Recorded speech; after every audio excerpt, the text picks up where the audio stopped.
नमस्ते सदावत्सले मातृभूमि।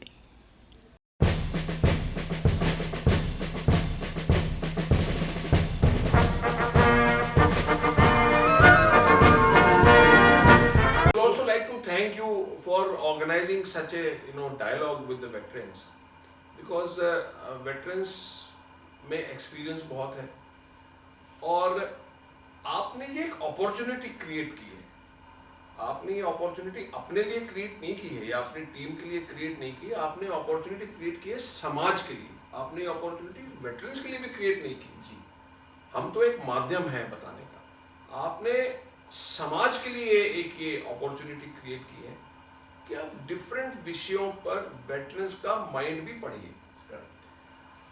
हर रह गुजर पर शम्मा जलाना है मेरा काम, तेवर है क्या हवा के ये मैं जानता नहीं।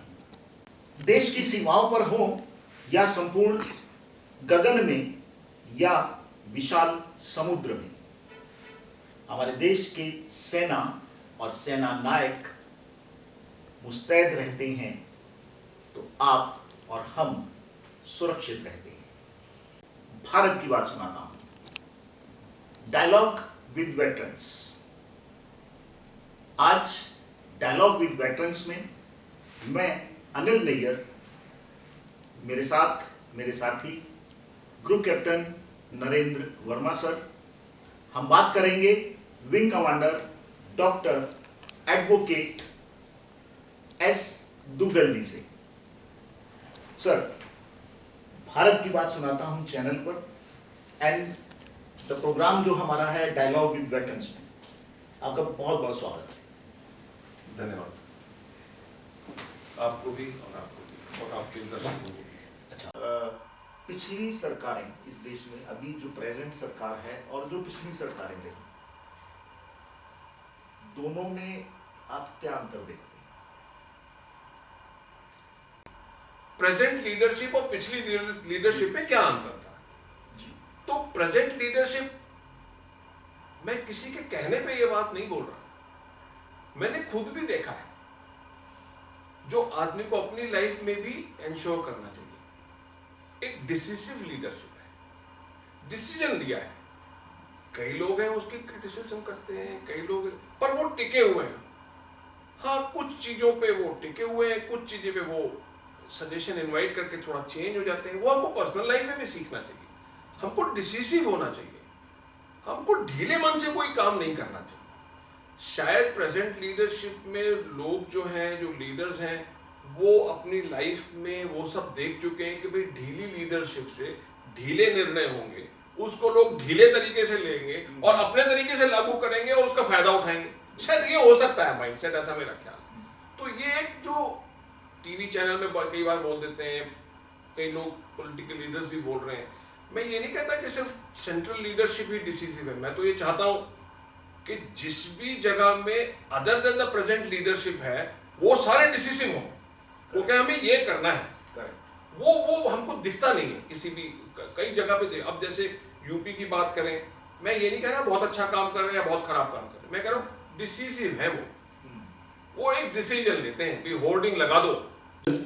हम बचपन से जवानी की दहलीज तक अपने लिए कई रोल चुनते हैं, देखते हैं, और फाइनली जब हम अपना व्यवसाय तय करते हैं तो जवानी की दहलीज से पहुँचते पहुँचते हमारे लिए कोई ना कोई एक प्रेरणा का स्रोत होता है।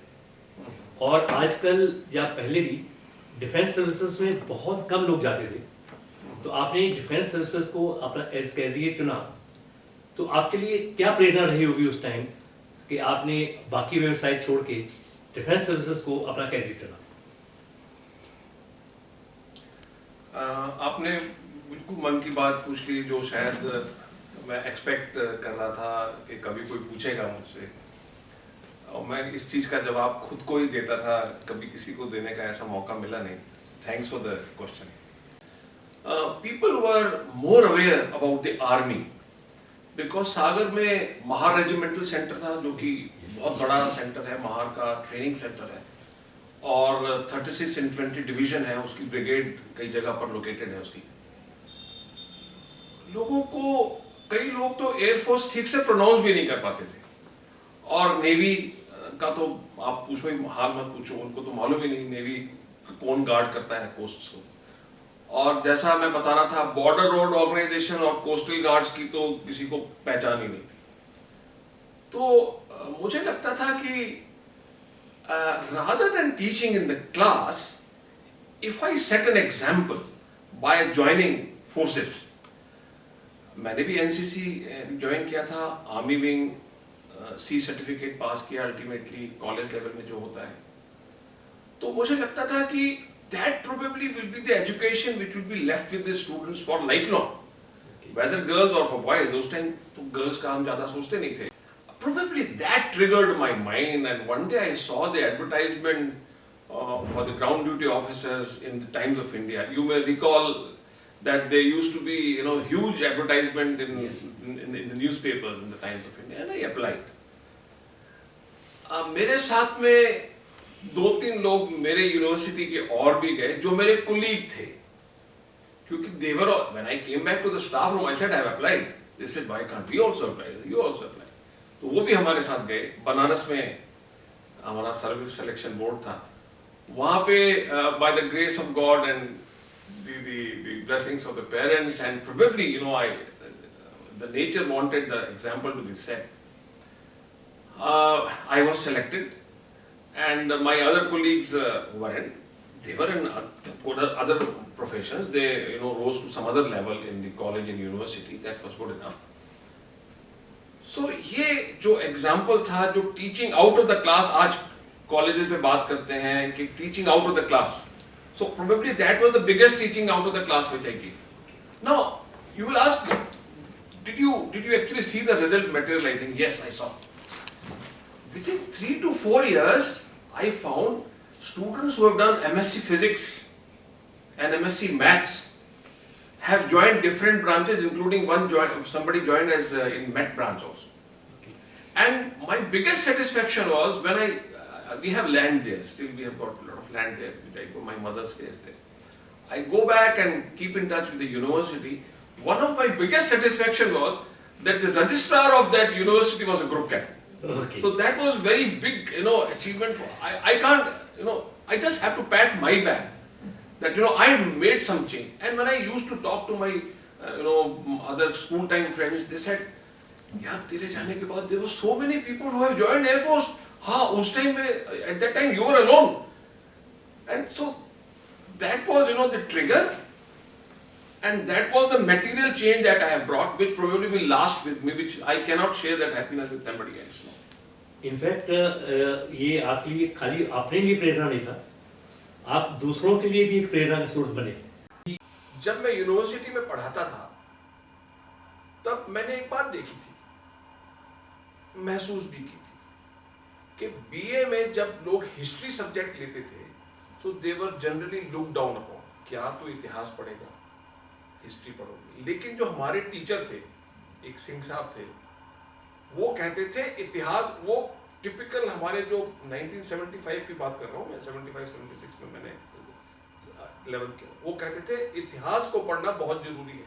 वो उनकी बात बार बार मेरे माइंड में गूंजती है, वो बिल्कुल ठीक कहते थे, इतिहास को पढ़ना बहुत जरूरी है, पर आज वो थोड़ा सा ट्वीक हो गया है, इतिहास को देखना बहुत जरूरी है। आप टीवी चैनल पर जाइए, वहां पर डिस्कवरी चैनल आ रहा हो, तो आप दूसरे कंट्री की हिस्ट्री मत कम देखिए, हिंदुस्तान की जो हिस्ट्री वहां दिखा रहे हैं उसे जरूर देखिए आप, और इस तरीके के चैनल जरूर देखिए। ठीक है, वो मजाक में जो यूट्यूब में चलते हैं वो भी देखिए थोड़ा, पर 5-10% टाइम अपना देश का इतिहास पढ़ने में जरूर लगाइए, देखने में जरूर लगाइए, तभी आप इतिहास चेंज कर पाएंगे। आप इतिहास चेंज तभी करोगे जब आप इतिहास देखोगे, जानोगे पिछला वाला, और आप इतिहास बदलने वाले व्यक्ति हो आप, ये बात आप नोट कर लीजिए। भारत की बात सुनाता हूं चैनल पर आज हम डायलॉग्स विद वेटरन्स में बातें कर रहे हैं wing commander Satyendra Duggal sir से। सर, बहुत अच्छा हमारा कन्वर्सेशन मैं आपका देख रहा था जी, और इस बीच में मेरे ध्यान में एक सवाल आया कि आज के हालात, आपने जब सर्विसेज में आप लोग रहे उस समय में और आज के समय में हमारी जो फोर्सेस हैं उनमें क्या इम्प्रूवमेंट देखते हैं? अगर आप एक बर्ड्स आई व्यू देखें जी तो मुझे 2 या 3 बातें दिखती हैं। मैं प्रोफेशनली तो कॉम्पिटेंट नहीं हूँ इस बात में कमेंट करने के लिए कि भी वो पहले फलानी ब्रांच में ऐसा होता था और उनकी उस पर तो करना भी ठीक नहीं है, कोई भी किसी को करना चाहिए। ओवरऑल अदरवाइज अगर हम देखें तो एक तो बहुत बड़ा जो चेंज आ रहा है वो जेंडर जो बायस है वो धीरे धीरे खत्म हो रहा है, वो धीरे धीरे खत्म हो रहा है। बहुत अच्छी बात है।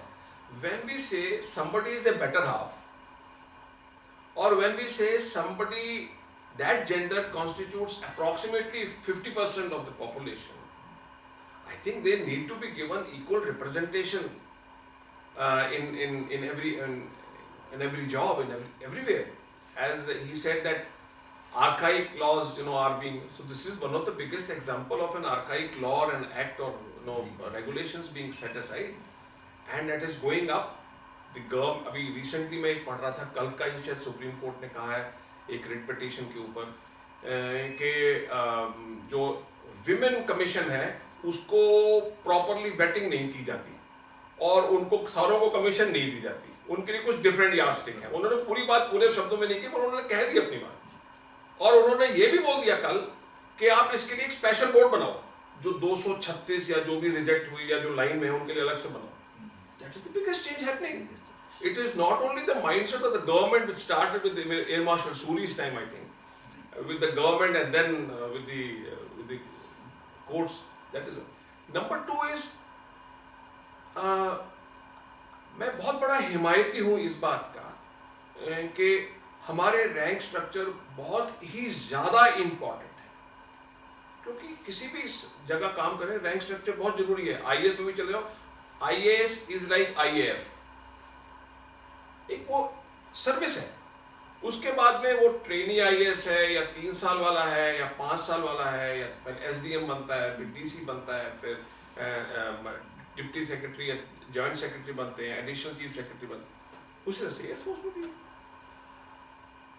लेकिन मैं हिमायती इस चीज का हूं कि जो एक विजुअल क्लास डिफरेंस होता है ऑफिसर्स में या मेन में, वो धीरे धीरे जाना चाहिए, क्योंकि फोर्सेस का पर्पस ये है कि हम सबकी इंटेलेक्ट का बराबर इस्तेमाल करें। क्योंकि मैं एक्स रैंक पे हूं तो मेरे पास ज्यादा इंटेलेक्ट है, नॉलेज है, प्रोफेशनल कॉम्पिटेंस है, बट सजेशन सब तरफ से आना चाहिए। तो ये एक चेंज आ रहा है, सिर्फ मैं ही देख नहीं रहा, मैं देख रहा हूँ कमांडिंग ऑफिसर्स और जो कमांड एंड कंट्रोल में ऊपर बैठे हुए हैं, they have started using the intelligence, inviting suggestions from any rank whatsoever. So ये 2 चेंज तो बड़े perceptible चेंज है जो हो रहे हैं। देश में जो हालात बन रहे हैं, अभी रिसेंटली न्यूज़ आई थी कि चाइना ने फिर बॉर्डर पर कुछ छेड़छाड़ी की। हमारे 2 ही दुश्मन हैं सर, मेनली जो हम देखते हैं, पाकिस्तान और चाइना। ये बात ठीक है कि पाकिस्तान जो शरारतें करता है वहाँ फायरिंग भी होती है, शेलिंग भी होती है, पिछले काफ़ी सालों से वो भी बंद है, लेकिन चाइना फिर भी कुछ ना कुछ हरकतें करता रहता है। इन दोनों स्थिति के अंदर हम अपने आप को कहाँ देखते हैं? जहाँ तक कैपेबिलिटी का सवाल है, आई थिंक भारत जो है वो सेल्फ सफिशिएंट है दोनों को हैंडल करने के लिए और किसी को भी हैंडल करने के लिए, क्योंकि हमारा जो air force, army, navy, border road organisation, coastal guards हैं, जो मैं कह रहा हूँ जो आउटसाइड टेरिटरीज को लुक आफ्टर करते हैं, वो बिल्कुल कॉम्पिटेंट है ये सब करने में। और जनरली जियोपॉलिटिकल सिचुएशन में कॉन्फ्लिक्ट तो होते हैं पड़ोसी से। मुझे कोई ऐसा कंट्री खास दिखता नहीं except for few European countries जहाँ पर कि बिना वीसा के आप इधर उधर जा सकते हैं, वो कर सकते हैं। बहुत कम कंट्रीज हैं जिसमें ऐसा हो सकता है, लेकिन कन्फ्लिक्ट वहाँ पर भी है, कन्फ्लिक्ट वहाँ पर भी होता है। तो ये तो गवर्नमेंट जो है वो निर्धारित करेगी किस इश्यूज पे उनको हैंडल कर सकते हैं। But I think India itself quite self-sufficient to handle, as I said, that we need to build up those critical issues, those critical strengths. कुछ अभी बहुत देर से आप एक एडवोकेट के प्रोफेशन में हैं। बहुत से ऐसे लॉज हैं जो आर्किक हैं, ब्रिटिश टाइम के हैं या पिछले रजीम से चले आ रहे हैं। जैसे एक अभी वक्फ बोर्ड एक्ट है जिसके कारण अभी रिसेंटली मेरे को पता लगा कि मेरे ही एक शहर, पंजाब एक शहर में वक्फ बोर्ड ने बहुत सी ज़मीन पे कब्जा करने की कोशिश की है, ये कह के कि हमारी लैंड है जिसमें पिछले 70 साल से लोग रह रहे हैं। तो क्या ऐसे लॉज के प्रति कोई हमारे पास संविधान में या अदरवाइज सिविल में कोई ऐसा समाधान है यहाँ वक्फ बोर्ड आके अपना झंडा गाड़ दे और हम उसका प्रतिरोध कर सकें या उसको रोक सकें? मैं पहले आपके एक क्वेश्चन जो आपने पहले किया मैं उसका जवाब देना चाहूँगा। इसका जो क्राइसिस है उसके लिए क्या तरीका है, कंसेंसस है या क्या है। मैं ऐसा मानता हूँ कि किसी भी इशू पे कंसेंसस बिल्ड करना बहुत दिक्कत वाला काम है। The government has the wisdom to think in future and by and large consensus बना सकते हैं। मैं डेमोक्रेसी के ऊपर भी कोई कमेंट नहीं करना चाहता because we stand by it, but in this type of setup it is very difficult to have consensus.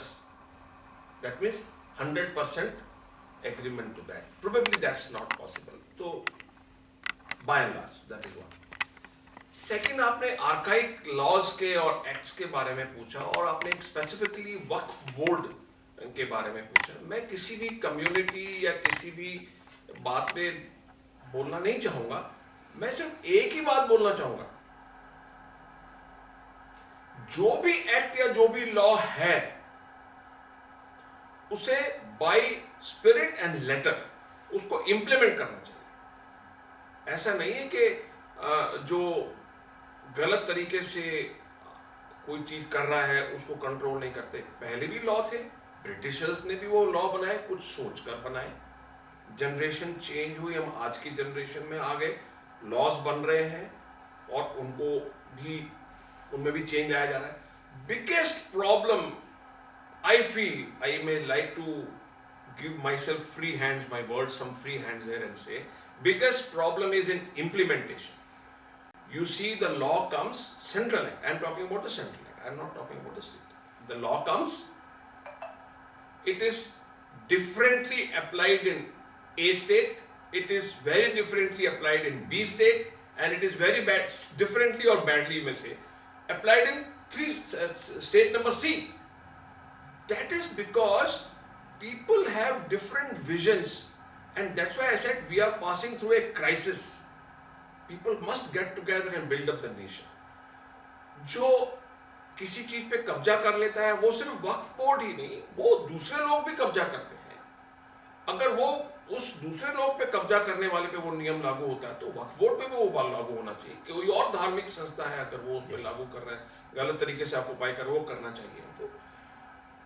अब कितने भी एक्ट चेंज कर लें, the biggest problem will be in implementation. आप देखिए अभी government is trying its best, central government as well as state government, to ensure that the archaic laws are, done away with or they are amended. You see, lot of things have been, even recently जो है वो Cantonment Act जो 1925 का उसका भी bill आने वाला है, जो Grants Act 80s में और 90s में पास हुआ उसका एक्ट आने।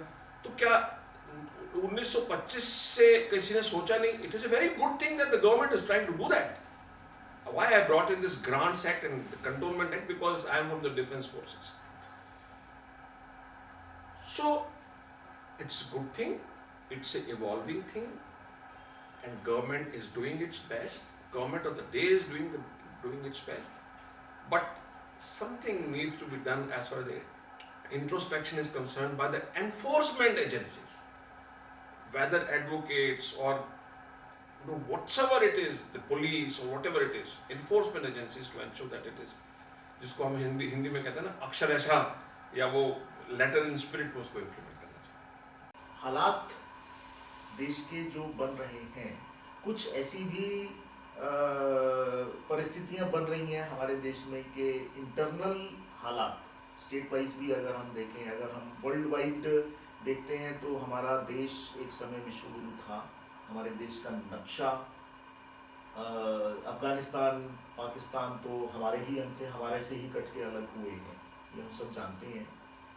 और लेकिन आज जो परिस्थितियां बन रही हैं उसमें भी हमारे इंडिया की कुछ स्टेट जो हैं वो एज पर खड़ी है, मुझे ऐसा लगता है। फोर्सेस उस हिसाब उन चीज़ों को कैसे देखती है? चलिए मैं आपकी बात को शुरू से देखता हूँ। आप कह रहे हैं कि पहले आउटसाइड जो थ्रेट है वो तो हमारे डिफेंस सर्विसेज हैंडल करने में सेल्फ सफिशिएंट है। ये जो आप कह रहे हैं कुछ लोग एज पे खड़े हैं, I think implementation of law is different. You know the government, central government needs to think about bringing everybody and every defaulter you know to the book. For example, एक मेरे को बहुत अच्छा लॉ लगा। Of course कुछ लोग इस चीज को गलत बोल सकते हैं या कुछ लोग इस चीज पे डिबेट कर सकते हैं। जो NIA को इन्होंने पावर दे दिया कि ये किसी भी स्टेट में बिना स्टेट पुलिस के हेल्प के जाके, अगर वो कंट्री को थ्रेट है, वो जाके उसको नैप कर सकते हैं, अरेस्ट कर सकते हैं, इंक्वायरी कर सकते हैं, सब कुछ कर सकते हैं। ये एक बहुत बड़ा चेंज है जो इंडिया में आया है। दूसरा, जहां तक इंटरनल कॉन्फ्लिक्ट्स हैं, जितनी भी 9 या 10 पैरामिलिट्री फोर्सेज हैं जो मिनिस्ट्री ऑफ होम अफेयर्स के अंडर में आती हैं, starting with ITBP, BSF, CRPF, you know, all those which are there, in CISF, वो जो है वो सेल्फ सफिशिएंट है इन सब इश्यूज से डील करने के लिए। और आप जब आपने बात की, एक बात मेरे को ऐसा लगा, आप बोल रहे हैं कि हम फिजिकली बात कर रहे हैं कि अफगानिस्तान तक था। देखिए आज जो है वो बहुत इंपॉर्टेंट है कि आपकी इंटेलेक्चुअल एसेट जो है वो कहां तक पहुंच गई है। आज आपकी इंटेलेक्चुअल एसेट ने ब्रिटिश पे कब्जा कर लिया, ब्रिटेन पे।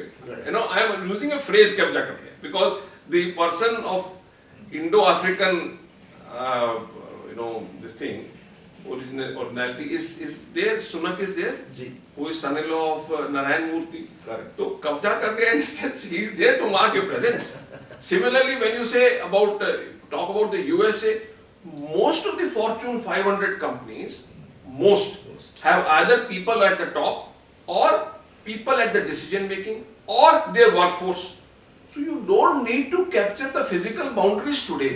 Correct. You need to capture the financial boundaries, the financial capital, the intellectual capital of that. और G20 का जो चेयरमैनशिप या प्रेसिडेंटशिप हमारे प्राइम मिनिस्टर को मिली है, भारत को मिली है, उन्होंने तो बड़ा क्लियरली कह दिया है। वो मैं फ्रेज भूल जाता हूँ, संस्कृत में फ्रेज है, लेकिन उन्होंने एक फ्रेज यूज किया है जिसका मतलब है कुटुंब, मतलब सारा विश्व एक कुटुंब है। मैं भूल जाता हूँ, वसुधैव कुटुंबकम, right. So he himself is speaking about that. So we should forget about this micro thing कि पाकिस्तान वहाँ तंग कर रहा है और चाइना वहाँ तंग कर रहा है। Our people are, we should look at the larger picture. We should look at the world. How well we can mark our presence felt. Now G20 में हमारे प्राइम मिनिस्टर की प्रेजेंस हर जगह मौजूद है। बिल्कुल। आज के इस वातावरण में यहाँ कुछ सेपरेट फोर्सेस डिफरेंट स्टेट्स में एक्टिव हो रही हैं, स्टेट लाइक बंगाल, केरला, श्रीनगर। इस संदर्भ में हम सामाजिक और राष्ट्रीय चेतना के लिए किस प्रकार लोगों को प्रेरित कर सकते हैं? आपने अपने जवाब क्वेश्चन में आपने अपना जवाब दे दिया। राष्ट्रीय चेतना के लिए, वो राष्ट्रीय चेतना की सीड तो है इन जब सब जगह पर, कश्मीर में भी है, बंगाल में भी है, केरला में भी। I am not trying to say Bengal is no bad और Kerala is bad. I am saying seed is there. It is on the local politicians और the national level politicians to ensure कि राष्ट्रीय चेतना की भावना, उनको ये पता, राष्ट्रीय चेतना का मतलब है कि ऐसी कोई एक्टिविटी वहां ना हो जो भारत के संविधान को नष्ट करने की कोशिश करे या भारत के संविधान में जितने भी आर्टिकल्स हैं उसमें किसी के भी अगेंस्ट कोई काम करे। तो हमें अपने संविधान को प्रॉपर तरीके से लागू करने के लिए कदम उठाना चाहिए। बाकी हम सब सिपाही तो हैं ही, हम और क्या है, हमारा हर नागरिक, हर पैरामिलिट्री फोर्स, हर पुलिस पर्सन, हर डिफेंस पर्सन एक सिपाही है, हर औरत एक सिपाही है यहाँ की। we just need the guidance how it is to be done. Probably वो गाइडेंस उन स्टेट्स में कम है, तो वो थोड़ा सा ज्यादा करना पड़ेगा। वही मैं आपसे पूछना चाह रहा था कि सेंट्रल सरकार या स्टेट्स गवर्नमेंट्स अपने लेवल पे जो कर रही हैं, पर एज ए नागरिक हम अपने अदर नागरिकों को किस ढंग से और प्रेरित कर सकते हैं कि वो राष्ट्रीय धारा के साथ जुड़े? अगर आप किसी से पूछोगे कि आप राष्ट्रीय धारा से जुड़े हो या नहीं जुड़े हो, कोई नहीं कहेगा मैं राष्ट्रीय धारा से नहीं जुड़ा हूं, वो कहेगा मैं अपने तरीके से राष्ट्रीय धारा से जुड़ा हूं। बट हाँ, जो आप कह रहे हो मैं उसका मतलब समझ सकता हूं। प्रोबेबली हमको सेंट्रल और स्टेट लेवल में और भी माइक्रो लेवल पे लॉ बनाना पड़ेगा, जिसमें इंडिविजुअल एक्टिविटीज जो होती हैं, जो मैं नाम नहीं लेना चाहता, उनको राष्ट्र विरोधी घोषित किया जाए, उस पर एनआईए एक्शन ले, उस पर सेंट्रल एक्ट लागू हो, उस पर स्टेट एक्ट्स लागू हो, और अगर स्टेट उस पर लागू नहीं होता या नहीं काम करना चाहता तो सुप्रीम कोर्ट बैठा हुआ है उस चीज को देखने के लिए। आप रिट लेके या पीआईएल लेके जा सकते हैं सुप्रीम कोर्ट में उस चीज को एक्शन करने के लिए। तो प्रोबेबली आज तक हम जो एक्ट बना रहे थे वो हो सकता है ऐसी इश्यूज को डील करने के लिए एक आउटसाइड लेवल पे हो, वो पेनिट्रेटिव नहीं है, तो प्रोबेबली पेनिट्रेटिव एक्ट लगा के उनको एनफोर्स करना पड़ेगा। इस संदर्भ में जिस हम आगे बढ़ रहे हैं, तो अपने फेलो सिटीजन्स के लिए कोई आपकी तरफ से क्या संदेश देना चाहेंगे? सर,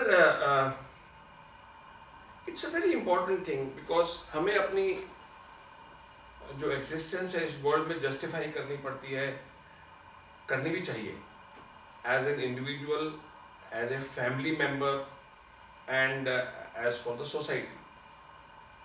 हम एज ए इंडिविजुअल अगर हमें कोई अवार्ड मिल जाता है तो हम बहुत खुश हो जाते हैं, हमारे फैमिली में हमारे बच्चे सेटल हो जाते हैं तो हमें बहुत खुशी होती है।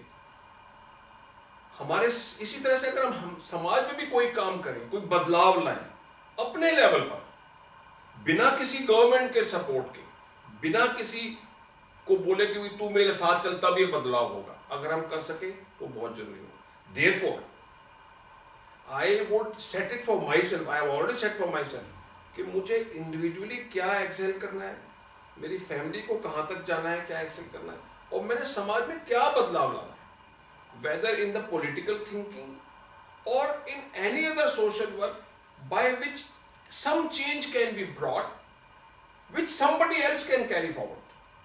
अब जैसे आज आप ये इंटरव्यू कर रहे हैं, शायद कोई लोग ऐसे देखें जिनके माइंड में ये बात ट्रिगर हो कि भाई हमने भी अपने लिए तो स्टैंडर्ड सेट कर लिया, मैं फलाना चुनाव जीत गया, मैंने फैमिली के लिए ये कर दिया, उसको डॉक्टर बना दिया, उसको अब्रॉड भेज दिया, मैंने मेरे समाज के लोगों के लिए, समाज में मैं ये नहीं कहता पड़ोसी के लिए, समाज इन जनरल अपने तरीके से क्या चेंज कर सकता हूं विदाउट आस्किंग द गवर्नमेंट, तुम ये दोगे तो मैं ये करूंगा, अपने एम्प्लॉयर को बोलने के लिए भाई तू मेरे को ये देगा तो मैं करूंगा, तुम मुझको सीएसआर फंड देगा तो मैं ये करूंगा, ऐसा नहीं, आपको खुद भी करना चाहिए। हमारे धार्मिक ग्रंथ कहते हैं कि भाई अपनी इनकम में से 5-10% निकाल कर, जरूरी नहीं कि पुजारी की तिजोरी में डाल दो, आप राष्ट्र की तिजोरी में डालो, राष्ट्र के लिए काम करो, तो वो फाइनेंशियल 10% ही नहीं है जो आप किसी को चश्मा लेके दे सकते हो, किसी गरीब को, किसी और कोई लॉ में चेंज लाने के लिए कर सकते हो, फाइनेंशियली नहीं कर सकते आप, अदरवाइज भी उनको उन चीजों को इंप्लीमेंट कर सकते हो। 10% टाइम भी दे सकते हो, 24 घंटे में से अगर आप 10% टाइम दे दें, I think that is a big contribution. तो हमारे धार्मिक ग्रंथों में तो लिखा ही हुआ है। तो आपके तो बहुत अच्छे अच्छे यादें होंगी एयरफोर्स के बारे में, जी जी, कुछ अच्छी यादें हमसे शेयर करना चाहेंगे? क्वालिटेटिवली अगर आप अच्छी बात कहें तो बहुत सी चीजें हो सकती हैं, लेकिन I will not like to turn this episode into a simple story telling, as I always feel during my advocate's practice, also in my college days, also as a teacher, I always feel that whatever I do, I must set something for people to look back. दो या तीन बातें अगर आप सिर्फ defence services के career की बात कर रहे हो। एक तो यह है कि जो ड्यूटी आपको भारत सरकार ने, हमारे देश ने, हमारे कमांडिंग ऑफिसर ने, हमारी कमांड ने दी है, वो तो आपने करनी ही है 100% परफेक्शन से। मैं यादों पे बात को लेके आ रहा हूँ। उसके अलावा I always use to feel proud if my CEO calls me and tells me to do this duty and this duty। मुझे आज तक याद नहीं आता कि मैंने कभी किसी ड्यूटी के लिए ना किया हो, चाहे वो एयरफोर्स डे की परेड में अपने कंटिंजेंट को लीड करने के लिए हो, जिसमें बड़ा फेमस इंसिडेंट पालम में हुआ था, आपको याद होगा, जो बख्शी साहब के साथ, या वो कोई भी सेकेंडरी ड्यूटी हो, आपको मालूम होगा, चाहे वो अफवाह हो या स्पोर्ट्स हो या कोई और any other duty. I used to happily accept those things that sometimes I used to face comments also that you are doing more of your secondary duties and lesser of your primary duties, but that there is no, so that is one good yad that I have got, good remembrance that I have got. Other thing is that you should be prepared for the challenges. Very important lesson also, the yad or the remembrance. You should be expecting anything in life. Dialogue with veterans में आज हम बात कर रहे हैं wing commander Satyendra Duggal sir से, और इस सारी चर्चा के बाद मैं इस कार्यक्रम की समाप्ति की ओर ले जाते हुए अगेन आपसे फिर एक आग्रह कि वीडियो को शेयर और सब्सक्राइब जरूर करें, क्योंकि शेयर करने से खुशियां बढ़ती हैं। चैनल पर चल रही सीरीज युद्ध महाभीषण होगा में आपके कमेंट्स हमारा उत्साहवर्धन करते हैं, और हम आशा करते हैं कि इस सीरीज को भी आपका पूरा समर्थन और सहयोग मिलेगा।